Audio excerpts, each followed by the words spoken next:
buscamos un emoticón. Ajá. Y firmamos. Y listo. Send. Cuando se publiquen estas cartas. Será uno de los grandes epistolarios de la historia de la literatura, disponible en Twitter. Ninguna tiene más de 160 caracteres, por supuesto. Porque la carta de papel y tinta, bueno, eso era un mero soporte, un soporte vetusto. Y lo que cuenta para que unas cartas sean valiosas e incluso literarias es lo que se dicen los corresponsales. El medio no las afecta. ¿O sí? Este es un letrero epistolar y nostálgico. Comenzamos. Querido televidente, esta no es la carta de una desconocida, porque esa es de Stefan Zweig y de ella te hablará Diego Rabasa. Tania Huntington, en cambio, te manda unas cartas, y no cualquiera, cartas literarias. Y José Ramón Ruiz Sánchez te pone las cartas sobre la mesa. Desde Guatemala y desde Marruecos te manda muchos recuerdos Rodrigo Rey Rosa, escritor. También desde Nueva York y desde la Ciudad de México, que ha hecho suya, David Lida te saluda. Laura de Ita, como sabes, es actriz y está de gira, pero se dio un tiempecillo para escribirte unas líneas inspiradas en Scott y Ella Fitzgerald. Linda Cruz es músico y periodista, pero ha detenido sus trabajos también para escribirte. Y finalmente, Dulce Pinzón te manda una postal perturbadora. Ahora te dejo, y es que sé que vas a ver la televisión, porque ya comienza el letrero.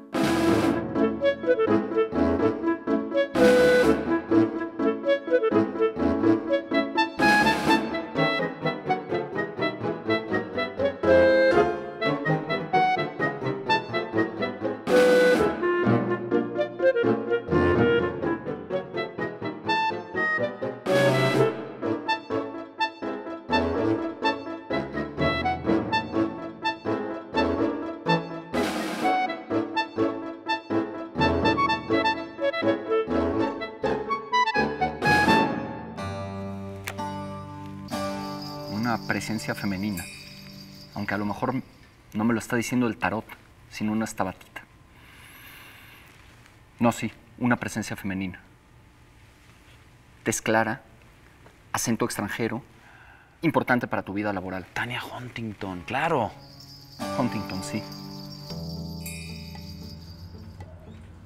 Ahora que el correo, en su versión no electrónica, va por el mismo rumbo que el pájaro dodó, vale la pena dedicar a este género una breve elegía literaria.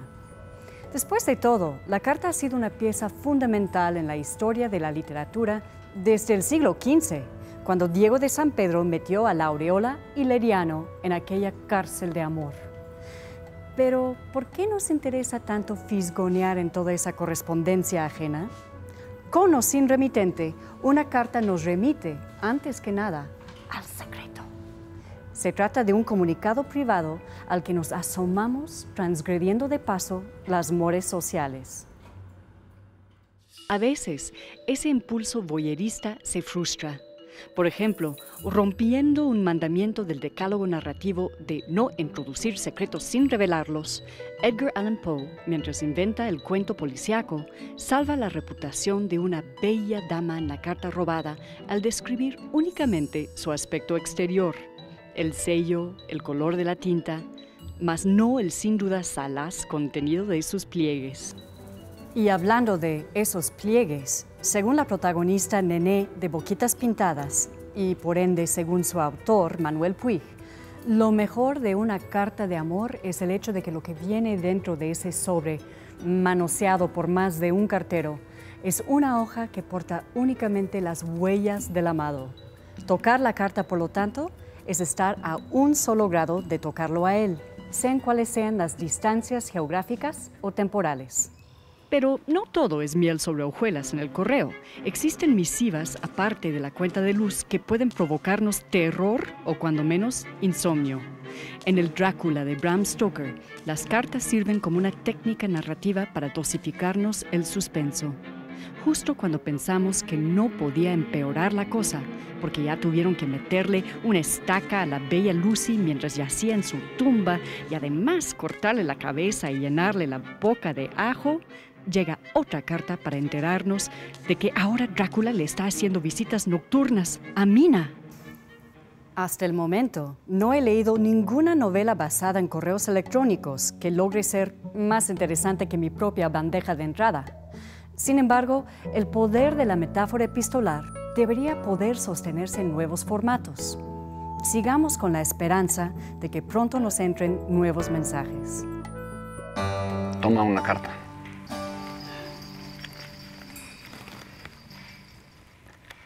¿Estás como antojado de postres o algo así?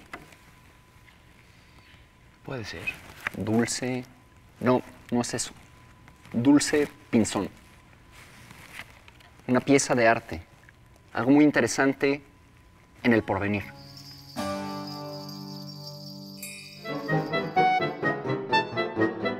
Hola, soy Dulce Pinzón, soy fotógrafa. Mi papá nos regaló a mis hermanos y a mí un set de Viewmasters y me puse a coleccionarlos desde chavita y recuerdo haber sentido por primera vez la magia que me producen, por ejemplo, ahora hacer fotografías, al momento que vi El Mago de Oz en las escenitas de los Viewmasters. Después, bueno, pues ya fui a la universidad a estudiar Ciencias de la Comunicación, pero me di cuenta que no era lo que yo quería estudiar, que yo quería ser fotógrafa y un día, a los 19 años, me fui a vivir a Nueva York y ahí fue donde empezó realmente mi formación como fotógrafa. En Nueva York estudié en el International Center of Photography, donde en un principio tomé cursos, después asistí fotógrafos que me interesaba mucho aprender de ellos y posteriormente trabajé ya como directora no era directora, era más bien como encargada de los laboratorios y la parte como análoga de la fotografía. Fotos que me han marcado mucho ha sido esta nueva serie que estamos viendo aquí, que fue el disfrazarme de oso junto con mi bebé, porque el nacimiento de mi hijo marcó mi vida. La que siento que me marcó más por su nivel de complejidad fue Spider-Man, en donde está este chico Bernabé limpiando vidrios en un rascacielos de Brooklyn, en Nueva York, y que fue ese traje el que detonó visualmente la conceptualización de todo el proyecto. Canal 22 me manda un correo electrónico donde me pide que haga una pieza inspirada en un texto de Abelardo y Eloísa.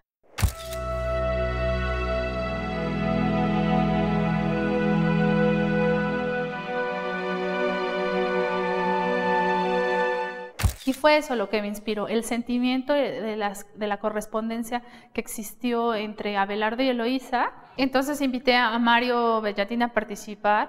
Me pareció que él encarnaba perfectamente la personalidad de Abelardo, y después pensé en Andy, que es una modelo que ha cooperado conmigo en varias ocasiones y que me encanta.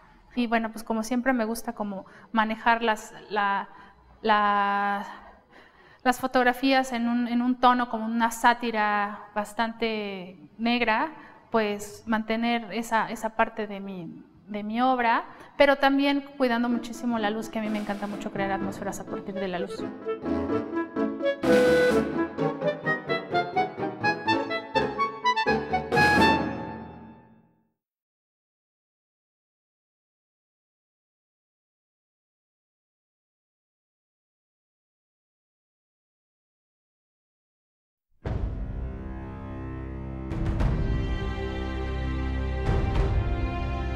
Wilhelm, ¿qué sería sin amor el mundo para nuestro corazón? ¿Una linterna mágica sin luz? Apenas pones la lamparilla, aparecen sobre tu blanca pared imágenes de todos los colores. Y aun cuando no fueran más que eso, fantasmas pasajeros, constituyen nuestra felicidad si los contemplamos como niños pequeños y nos extasiamos ante esas maravillosas apariciones.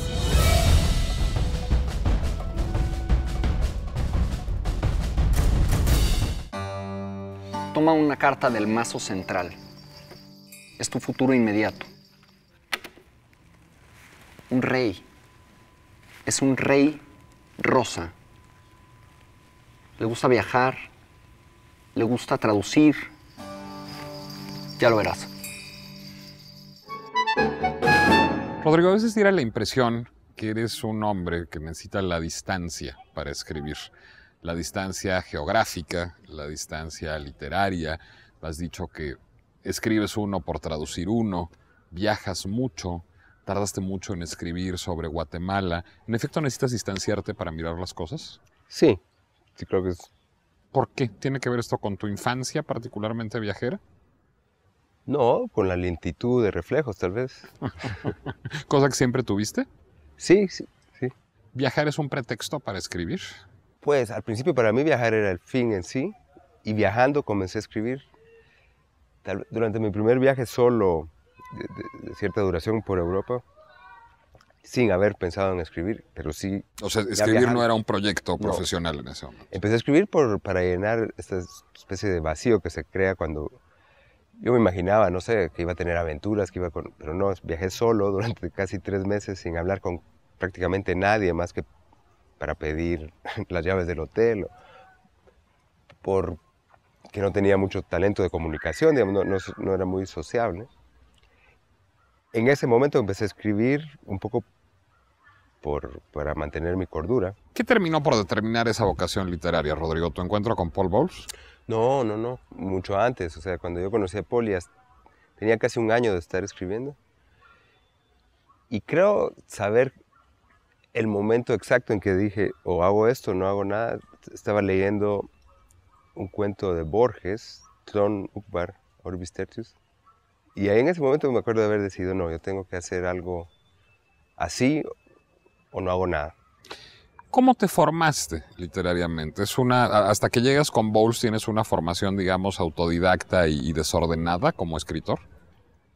No tanto, pero luego, de nuevo, gracias a Borges.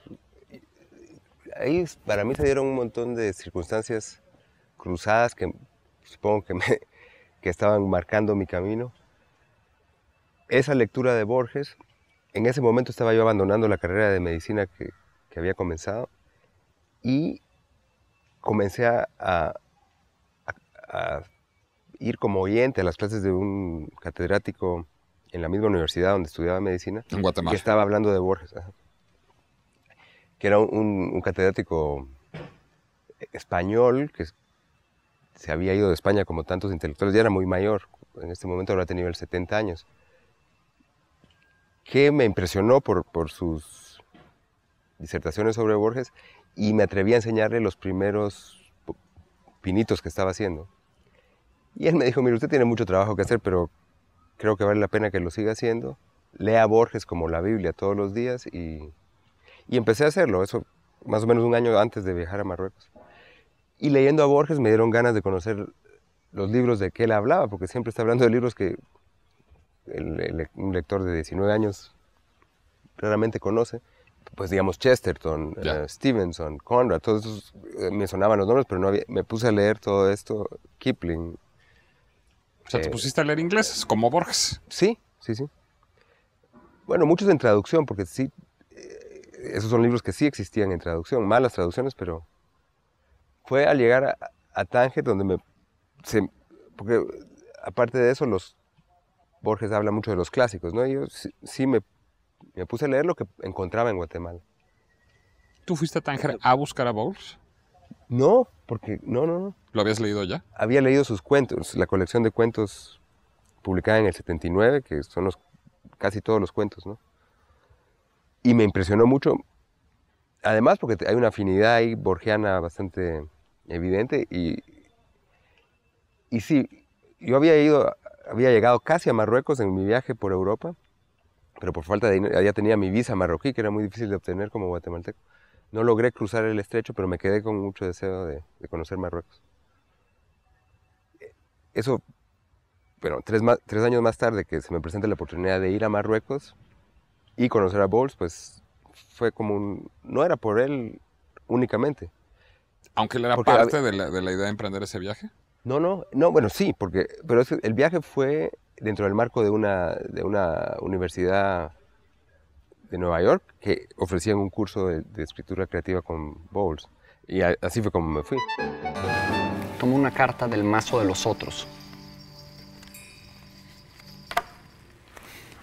Ese soy yo, o mi gemelo cósmico, o tu parte de mí que soy yo. ¿Y no quisiera aprovechar para salir en un reportaje? Pues bueno. Hace ya 15 años, desde que se publicó Sensini, uno de los cuentos más hermosos de la lengua. No necesito recordárselo a quienes lo han leído. Trata de dos escritores latinoamericanos que viven de los modestos concursos literarios españoles. Se han leído pero no se conocen, se escriben. Su amistad consiste en eso precisamente, en tomarse el tiempo de mandarse cartas. Una parte del encanto del cuento radica en que justamente fue publicado en el momento de la sustitución tecnológica de la carta. A su deliciosa nostalgia elegíaca se agrega el hecho de que el soporte de su intercambio haya quedado del lado de los transatlánticos, los gramófonos y los dodos, del lado donde se nos quedó Roberto Bolaño, su autor. Precisamente la distancia creciente de nuestra cotidianidad telefónica, tuitera, emiliana, facebookera, hace que leer cartas nos revele otra manera de estar en el día, de usar las horas, de ejercer la paciencia. Le escribe Octavio Paz a Tomás Segovia el 17 de julio de 1966. Nueva York se ha vuelto irreal y la India, que hace un mes parecía irreal, ahora es lo único real. Solo que su realidad es tal que anula todas las otras realidades conocidas o por conocer. No cabe en nuestra idea de la realidad. Es como caer de pronto a la mitad del discurso de la filosofía de la historia de un Hegel, 1000 veces más inteligente que el Hegel real, pero loco. La carta permite una libertad menos urgente, menos instrumental, infinitamente más íntima que el textito telefónico que logra en lo que dura un alto. Como no había instantaneidad, había que premiar la paciencia de los ausentes. Las cartas están hechas para releerse. Los emails para no leerse, sino apenas diagonalmente. La combinación entre el remitente y el tema nos ahorra abrirlos. En el mismo año de 1966, pero el 6 de octubre, dos amigos que han callado más de una década se escriben. La alegría de pensar siempre acudirá por sí sola de nuevo, acompañada por la reflexión sobre lo que hoy en día puede el pensamiento en este mundo confuso. Pero ya es suficiente que les sea dado una tradición, por así decirlo, subterránea. Se trata del profesor Martin Heidegger, caído en desgracia, y de su discípula Hannah Arendt, que seguirá luchando por la divulgación mundial de su obra. Heidegger reanuda la correspondencia en ocasión del cumpleaños 60 de Arendt. En vez de picar el botoncito de abrazo a distancia, le dice: la aletheia no es una mera palabra ni un objeto de estudios etimológicos, sino el poder aún reinante de la presencia de todas las esencias y cosas. El desocultamiento de la verdad cabe en una carta íntima porque las cartas continuaban la obra escrita, aclarándola, mostrando sus trabajos en construcción y no solo terminados. Hace ya 15 años que se publicó Sensini, uno de los cuentos más hermosos de cualquier lengua, y para homenajearlo voy a escribir una carta, a mano, a meterla en un sobre, a caminar al correo y enviarla.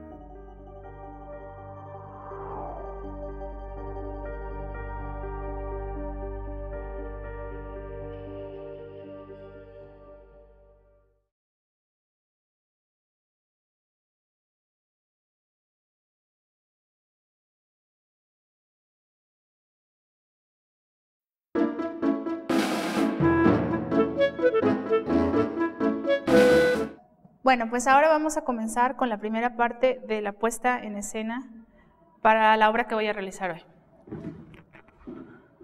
Bueno, lo primero que vamos a hacer es montar en esta parte un ciclorama. A ver, vamos a tomarlo de acá. Si es que tienes que abrirlo primero. Pues ahora desliza la parte, eso, desliza esa parte, desliza. Hasta que ya veamos la otra punta del otro lado. ¿Okay? Ahora vamos a darle papel. Vamos a subir el ciclorama de aquí. Vamos.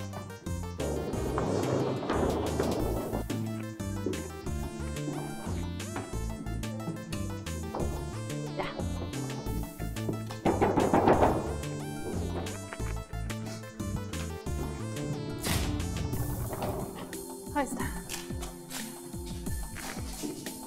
A lo largo. No, si no así se trapieza. Ahora voy a hacer la iluminación.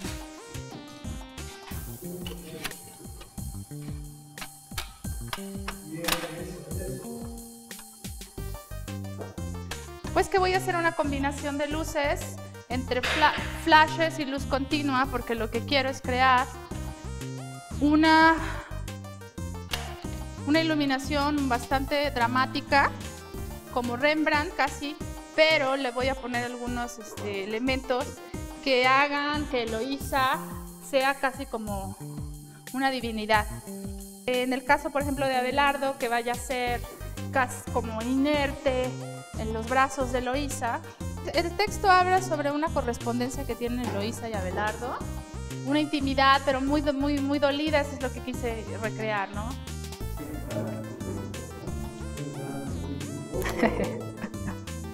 Un poco.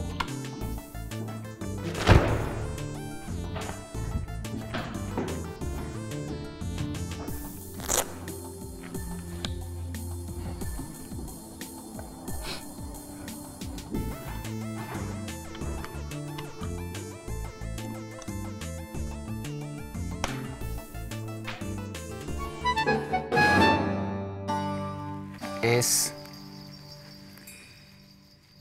un hombre, un viajero.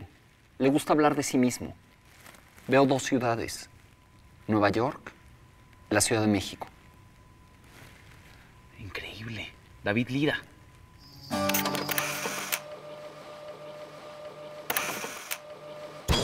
Cuando niño, mis papás, para quitarme de encima, me mandaron a la biblioteca pública. Creo que por eso acabé siendo escritor. Soy David Lida, he escrito mucho periodismo y unos cuantos libros. Todos los libros que he escrito tienen que ver con México.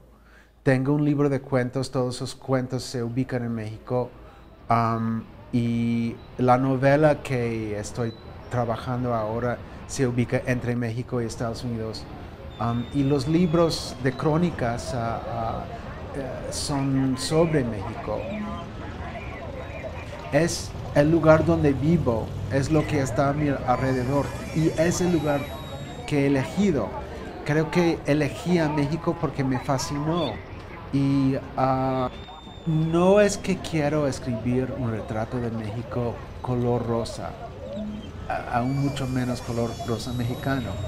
Yo quiero pintar el retrato del México que yo he conocido, de los mexicanos que yo he conocido, de las historias que me han contado, de lo que he visto viajando por este país, por esta ciudad y conociendo, que me parece que estoy escribiendo los libros que me hubiera gustado leer antes de llegar aquí a México para entender cómo es.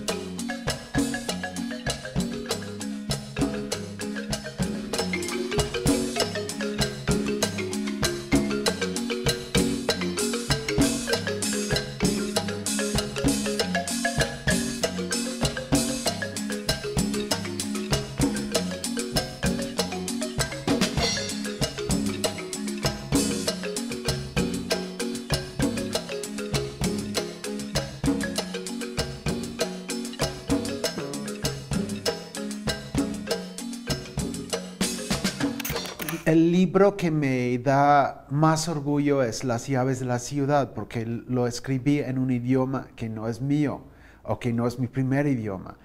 Y cuando llegué a México, yo sabía que quería aprender a hablar bien, quería leer cualquier libro disponible, pero nunca pensé que iba a estar escribiendo en español. Prefiero leer una buena historia mal escrita que una mala historia bien escrita. No, si no hay una buena historia, no me importa un carajo el estilo. Pero sí creo que la buena escritura es el matrimonio entre los dos. Escribo libros de ficción y de no ficción y mucho periodismo y yo no sé cuál es la mentira mayor, la ficción o la no ficción. A veces creo que por ser lleno de hechos, eso puede ser una mentira más grande que la ficción que esperamos que llegue a alguna verdad. Cuando yo escribo crónicas, yo trato de omitirme lo más posible. Obvio, alguien tiene que escribir la crónica y alguien tiene que filtrar la información que la gente le da. Y eso lo veo como mi papel cuando escribo crónica. Pero sí, yo no quisiera escribir una crónica sobre mí. Si hay algo que me hace falta es la imaginación. Yo no soy un escritor que puede inventar desde el escritorio. Yo tengo que descubrir algo que está pasando en el mundo para poder empezar a escribir o hasta inventar. Puede ser alguien en una cantina que me ha contado una anécdota interesante. Pero eso tiene que ser mi punto de partida. Yo no puedo empezar con ceros en mi escritorio. Y hasta cierto punto admiro los escritores que sí pueden. Si fuera tan fácil para mí, creo que sería más una bendición. Cuando empecé de periodista, me tocó entrevistar a un escritor británico que se llama Lawrence Durrell, que escribió el Cuarteto de Alexandria. Yo con mis 20 y pico años le pregunté si tuviera algún consejo para los jóvenes escritores y me dijo, deja de escribir y empieza a vivir. Lo que me defino más no es lo que he leído ni lo que he escrito, es lo que he vivido.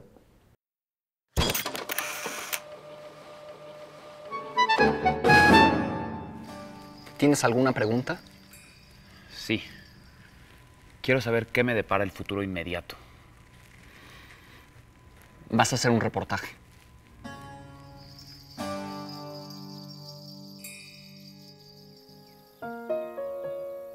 Si sostienes esta carta en tus manos, sabrás que una muerta te está explicando aquí su vida. Una vida que fue siempre la tuya desde la primera hasta la última hora. Así culmina el primer párrafo de la estremecedora novela Carta de una desconocida del escritor austriaco Stefan Zweig. Una novela que ante todo desnuda el carácter violento y poco recíproco del amor. Una mujer dedica su vida a seguir devotamente a un hombre. Es fiel a su vida y sus maneras. No le cuestiona ni aún aquellos actos que atentan contra el fanatismo que le profesa. El único problema de esta indestructible actitud amorosa es que el hombre ni siquiera conoce a la mujer. El libro es el resultado de una carta que la infortunada amante decide escribir a manera de catarsis frente al cuerpo sin vida de su hijo, para que el hombre en cuestión conozca el trasfondo de su corazón. Pero la carta no solo muestra el carácter desigual del amor, que podría fácilmente argumentarse ha causado más penas que glorias en el mundo. También muestra cómo el enamoramiento furtivo también acontece cuando uno se enamora no solo de una persona, sino de la vida que se tendría junto a esa persona. Esta mujer ve a través de la ventana de su amante las claves de una realidad que le ha sido negada. Está infatuada por él, pero también está encandilada por la visión, por la fantasía de cómo sería su vida si ella pudiera estar del otro lado del cristal, mirando el inclemente frío vienés desde el lado favorecido y no desde el lado desgraciado. Este libro también es una oda a una de las grandes vertientes del amor, el amor anónimo, el amor no consumado, el que no expone sus maneras a la grosera y poco agraciada configuración de la relación amorosa tradicional. Muestra con mucha crudeza ese estado de alienación mental que supone la entrega a las pasiones, ese instante en el que uno no es sino aquello que lo posee y se encuentra a merced de sus oscuros designios. La novela, como buena parte de la obra de Zweig, no está exenta de cierto grado de misterio. No conocemos a ciencia cierta los motivos de ninguno de los personajes. No sabemos bien a bien quiénes son, ni nos es dado el contexto preciso de la historia.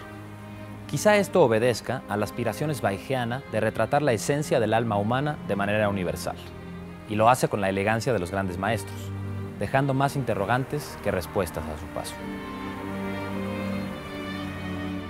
Esto está muy raro, es demasiada sincronicidad. Predijo lo de Laura de Ita para el texto gestual. Y ya que dijera que iba a ser después del corte, ya es demasiada precisión.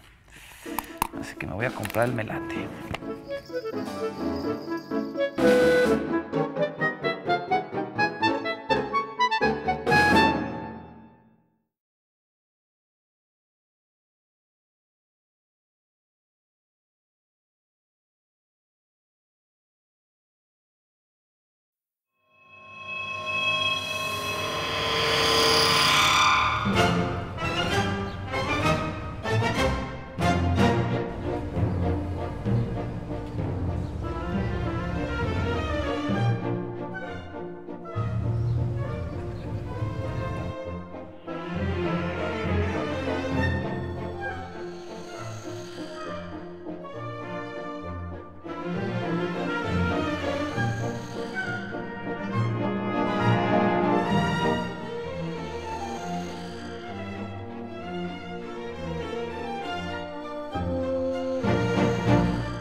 A ver, es que no te puedo creer eso que me estás diciendo.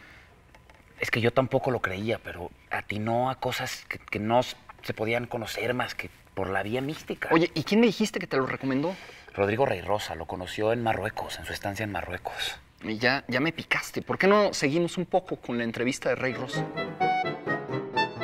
¿Qué se produjo entre Bols y tú? Porque, digamos, se habla menos de eso, pero el resultado de que tú hayas terminado siendo su albacea literario habla de que seguramente él te dio mucho, y eso se nota, pero tú también debes haberle dado cosas. ¿Qué se produjo entre ustedes? Mira, una amistad literaria, sobre todo, Y otra vez... ¿Pero maestro-discípulo o entre pares? No, él tampoco entre pares, porque era un hombre de 70 años y yo un muchacho de 20, o sea que no... No, bueno, pero la edad no es una condición de la paridad necesariamente. Sí, pero digamos, en la primera sesión de este curso o este taller, lo primero que dijo Bowles es: yo no soy un maestro y no creo que se pueda enseñar a nadie a escribir. Yo lo que puedo hacer es comentar sus trabajos. Y sí, Paul tenía esa cualidad de ponerse al nivel del interlocutor con que estuviera, ¿no? Entonces, hicimos sí, a mí me pareció una amistad sin calificativos, que al principio estuvo, digamos, el punto de encuentro sí eran los viajes y Borges, porque hablamos mucho de ambas cosas. Pero fue una amistad que fue consolidándose lentamente y que duró mucho, ¿no? Sí, unos 20 años de vida que te quedaron de Bowles. Sí, sí. Al principio era una amistad, digamos, por carta, porque yo me volví, estuve 2 años sin volver a Marruecos y seguí mandándole las cosas que iba escribiendo, que él me decía que podíamos hacer un libro, entonces yo seguía enviándole. A los 2 años volví y me di cuenta que Marruecos era un buen sitio para vivir, muy barato, y decidí instalarme ahí un año más tarde. Y, bueno, en ese tiempo visitaba a Paul una vez a la semana, ¿no? Y hablábamos. Y cada vez me hice un poco más frecuente y llegamos a ser muy, muy buenos amigos. En términos estrictamente literarios, más allá de lo personal y de lo anecdótico, ¿dirías que es una influencia o un maestro? Yo prefiero pensar que una influencia, sobre todo porque él no iba con la bandera de maestro. Claro, pero a veces tiene unos maestros que no quieren serlo. Sí. Para mí fue más un maestro como modo de vida, o sea, como modelo vital, más que literariamente. Como te digo, yo ya cuando conozco a Paul, él ya me dice que quiere traducir algunas de las cosas que yo había escrito. Yo me sentía como que lo que tenía que hacer es crecer. Y Paul me decía: no cambie lo que hace, solo siga haciéndolo. Y era reacio a dar un consejo literario, ¿no? Él hablaba de qué autores le gustaban o qué autores creía que me podían gustar. Y su influencia para mí más importante es a través de las traducciones que hice yo de él. O sea, ahí tratando de vertir en español ese estilo tan fluido y eufónico y al mismo tiempo aparentemente libre de Bowles, aprendí mucho. Pero eso es una influencia a través de la traducción más que de la persona, ¿no? Permíteme ponerme freudiano por un momento, y espero que Nabokov no venga a atizarme desde la tumba, pero ¿tuviste necesidad de matar al padre en términos literarios en algún momento con Bowles? Pero es que el padre para mí era Borges, y ese sí lo tuve que matar. Un día, yo había estado casi un año sin escribir nada que quisiera enseñarle a nadie, y entonces Paul me preguntó por qué no estaba escribiendo. Y dije: no, es que... ¿Y qué está leyendo? Estoy leyendo Borges otra vez. Y me dijo: ¿por qué no deja de leer a Borges? Y se lo tomé literalmente. Un poco después me puse a escribir otra vez. Creo que en ese sentido hasta tuve que dejar de leerlo un tiempo porque a mí me deslumbraba, todavía me deslumbra y no, o sea, uno no puede tratar de escribir así. Entonces en ese momento, digamos que me doy cuenta yo que tengo que alejarme de esa influencia que dejó de ser productiva. Pero no, en el caso de Paul, no sé, nunca he tenido yo Además se murió él solo. Y lo que sí echo de menos, este lector que tenía de lujo, ¿no? Que sin decirme nada yo sabía si algo había funcionado o no por su reacción. Sin que él me dijera, simplemente por cómo me recibía al día siguiente de que yo le diera algo a leer, sabía yo si había conseguido un efecto o había fracasado. ¿Y ahora qué haces? Practicando el tarot. Practica conmigo. A ver. Qué curioso. Eso como que parece un tazón. Yo lo veo como dulce. Eso es. Dulce Pinzón. Dulce Pinzón, se me hace que ya terminó. Tenemos a Mario Bellatín con nosotros.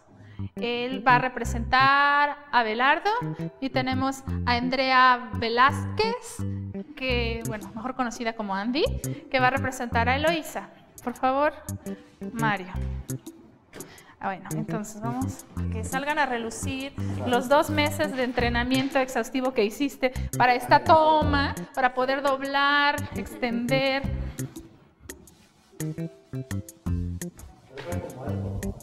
Sí, exacto, como, o sea, no estás muerto, no estás muerto, más bien estás como en los brazos de tu amada. Los pies pueden ser muy femeninos. Sí, no, espero que no se vea como muy así. Vamos a hacer una primera prueba y de ahí, bueno, ya nos seguimos. Mario, relaja más tu mano, suavecita, que caiga. ¡Ay! Se me olvidó prender esta. Que esta luz va a ser la luz que va a crear como la separación y aparte como la parte mágica. Muy bien. ¿Listos? 1, 2, sí. Muy lindo.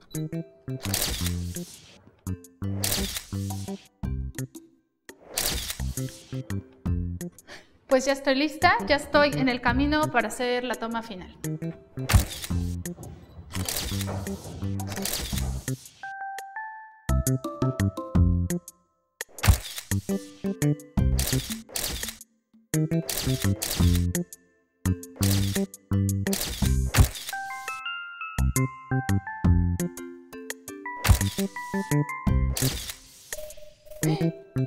Ya, yo creo que ya la tengo.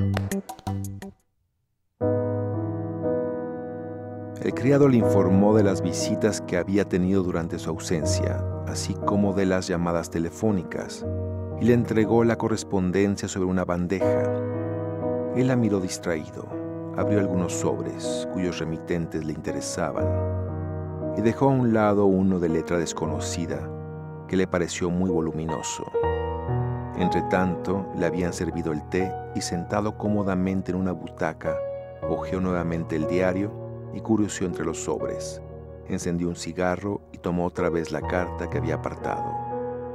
La formaban aproximadamente 2 docenas de carillas llenas de una escritura muy estrecha, de letra femenina, desconocida y trazada con alguna agitación. Más bien parecía un original de imprenta que una carta. Casi inconscientemente apretó el sobre entre sus dedos sospechando que dentro había quedado alguna carta adjunta, pero estaba vacío y carecía, lo mismo que la extensa epístola, de la dirección del remitente y de la firma. Es curioso, pensó, y tomó nuevamente la carta entre sus manos. Arriba, a manera de título, aparecía escrito: a ti, que nunca me has conocido.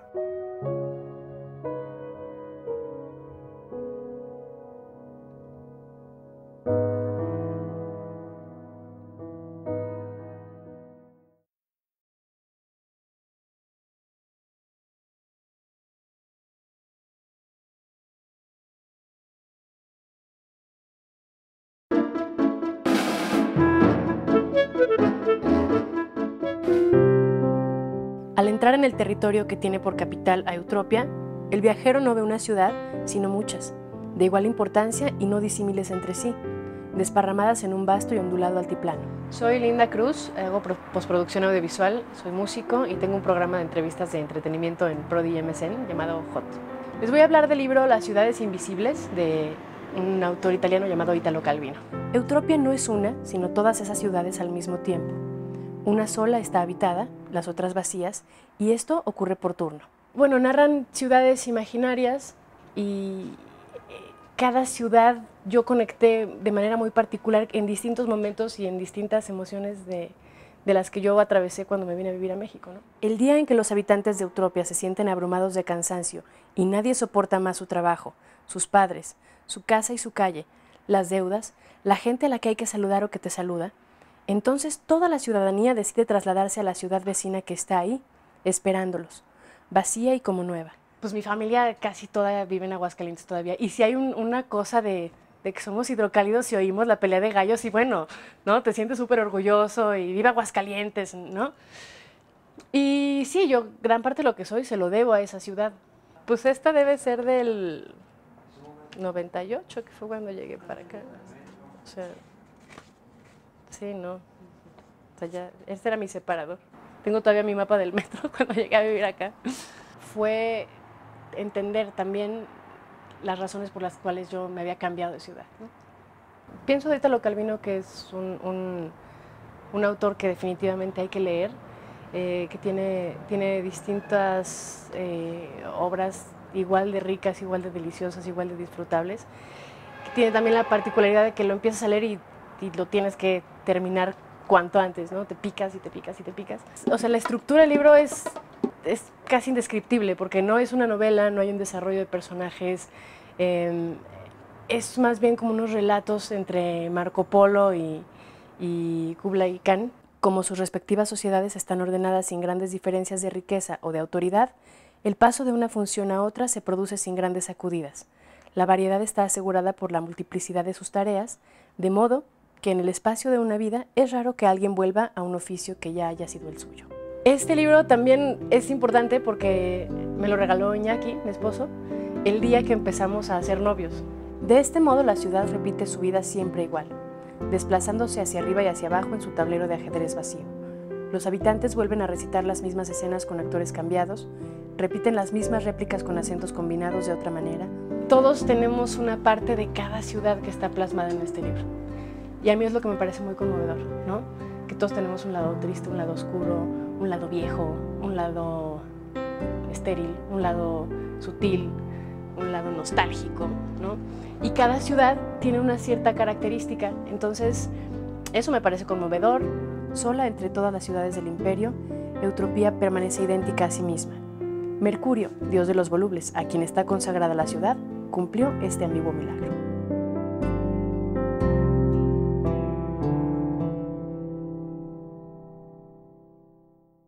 La última, ¿con qué te vas a poner? Pues a ver, mira. ¿De plano te fuiste a Nobel? Al Nobel, ¿cómo ves? Órale. ¿Tú? Mira, a tu Nobel le subo a Huntington. Pero a ver, cuéntame de qué va para ver si te entramos o no. A ver, a Tania ya la conocen, pero ha mantenido muy discreta su obra poética. Tania Huntington es una poeta notable que juega con las dos tradiciones. La tradición de la poesía confesional, conversacional de los Estados Unidos y la experiencia de estar en México, de vivir al sur de la frontera, de recorrer la Ciudad de México, no como turista, sino en la cotidianidad. Entonces, por ejemplo, en este libro hay una serie muy afortunada de poemas que recorre la línea verde del metro y va pensando, va viendo cada una de estas estaciones con los ojos privilegiados de quien ya es de aquí, pero aún logra percibirlo todo. Y luego hay una serie de poemas, sospecho que autobiográficos, muy potentemente doloridos, muy inteligentemente irónicos, con una serie de guiños muy literarios, pero que pueden leerse sin romper con ese decir conversacional. Y además están en una versión bilingüe, que es muy afortunado. Entonces tenemos primero la versión en inglés y luego una versión traducida por Carla Fessler, muy, muy inteligentemente traducida, donde las citas, las frases hechas del inglés, las retransforma en frases hechas al español. Entonces, por ejemplo, hay un verso que dice, "You cannot teach a three-headed dog new tricks", que Carla convierte en a otro perro tricéfalo con ese hueso. Entonces hay ese juego riquísimo del ir y venir, de estar de ida y estar de regreso, que es el nombre del libro. Y tiene un poema que creo que es digno de todas las antologías, que se llama "Eres mi amiga, you are an asshole", o viceversa, "Eres una pendeja, you are my friend". No, pues me pusiste la vara alta, pero creo que llegamos. Mira, el reciente premio Nobel Thomas Tranströmer tiene 3 libros publicados en castellano. Para mi gusto, el más interesante es este, El cielo a medio hacer, porque después de una sólida antología poética, en los años que fueron más fértiles para él, viene su autobiografía, y esa es una verdadera obra maestra de la escritura. Tranströmer no es un escritor que haya inventado nada, realmente los dos pilares sobre los que sostiene su literatura son pues, quizá los fundamentos de la literatura. El primero de ellos es su increíble capacidad para hacerse invisible ante el acontecimiento. Es decir, esta vieja idea de que el escritor tiene que poder desaparecer, enfrentarse a la hoja en blanco como un fantasma de su propia experiencia, no tiene que intervenir su estado consciente al momento de la creación, lo lleva a un grado de maestría y de sofisticación impresionante. O sea que en lugar de poeta con paisaje es un paisaje sin poeta. Exactamente, exactamente. Logra esa observación desprendida de la realidad que no la deforma, que no la transforma, ¿no? Puede estar, sientes que los paisajes que te está describiendo son paisajes que no tienen ningún visitante y que quizá nunca habían sido vistos de manera previa. Y el otro aspecto fundamental de Transtromer es el lenguaje. Tiene una cosa curiosísima. Él sufrió una apoplejía que lo dejó la mitad del rostro paralizado y no puede hablar. Hay un poema que él escribe 16 años antes de que le dé este ataque, en el que invoca este poema. Él dice algo así como, y entonces viene el derrame cerebral que me arranca del burdo mundo de las palabras, y entonces sí me zambullo de lleno en el lenguaje. Él está como por encima de este parloteo, de este ruido, de las formas y del lenguaje oral. Pero esto profético está en su poesía. Está en su poesía. Es parte de la poesía. Es parte de la poesía y tiene dos momentos en los que con mucha clarividencia invoca este ataque para poder refugiarse en este mundo que para él pues es muchísimo más nítido que el de las palabras, ¿no? Es un maestro de captar estas formas invisibles del lenguaje. Es de verdad uno de los mejores libros que he leído en mi vida. Oye, abre, ¿no? Pachuca Imperial. Ah, no, mira. No, yo estaba blofeando. No, pues, ni hablar, mano. Será para el siguiente. Híjole, y era el firmado. Bueno, pues este es el final de mi proceso. Aquí está la pieza terminada. Espero que les guste mucho esta pieza que realicé basada en un texto de Eloísa y Abelardo.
Ah, esta.